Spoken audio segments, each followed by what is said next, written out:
Hey, Bob.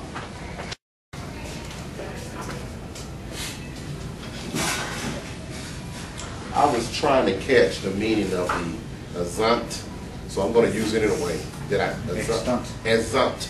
Extant. So that's 3 times I said it. Excuse me. I'm going to take you on a journey about a man who was born on this day. And that's literally speaking today, because today is my birthday. And I came out of my room and out of my house and out of my comfort to be with you, to tell you this story.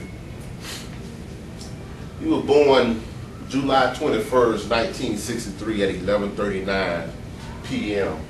to this great woman who was actually taking her final exam to be a nurse.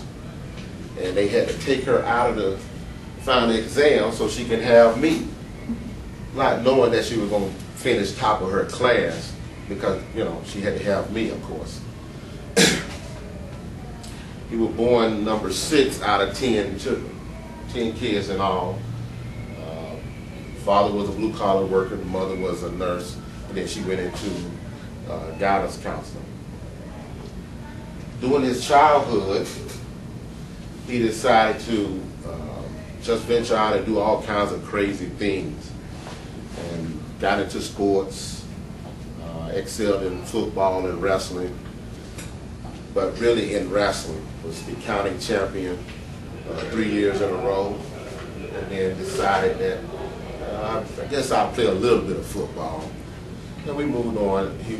After he finished high school, he attended college at Prairie View University out in Texas.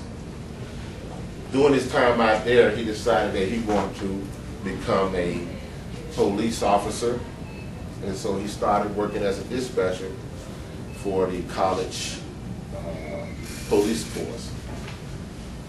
And at that time, that's when he really wanted to make a decision.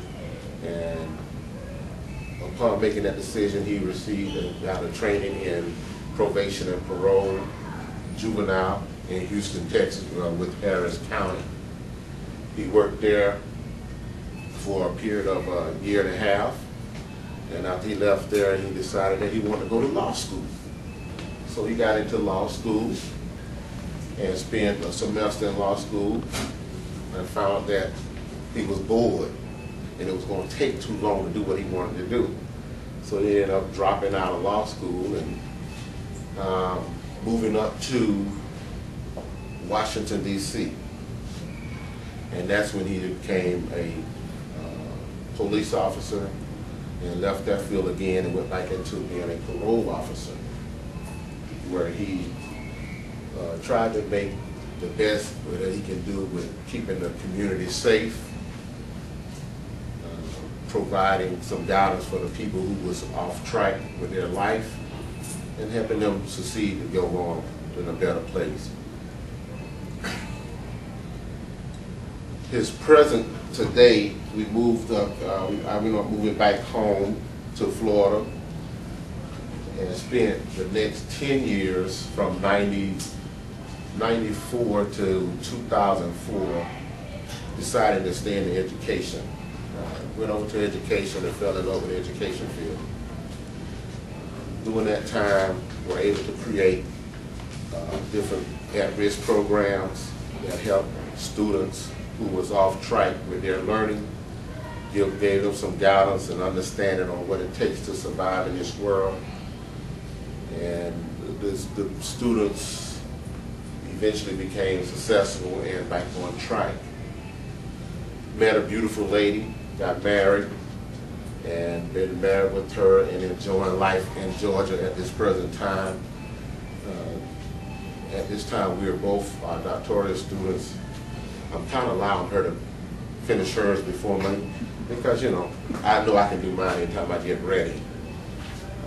So I decided not to go ahead, and I haven't looked at my paper in 3 months, but I can still tell you about my paper, so I don't have to look at my paper to know my study. But in conclusion, I'd like to tell you that this young man ended up being trying to do the best he could for society, trying to make sure he does the right thing. By being raised up with 10 kids, my mother instilled in me that try to make a difference in somebody's life. And at this time, I want to just get my audience to say happy birthday to Julius E. Thank you.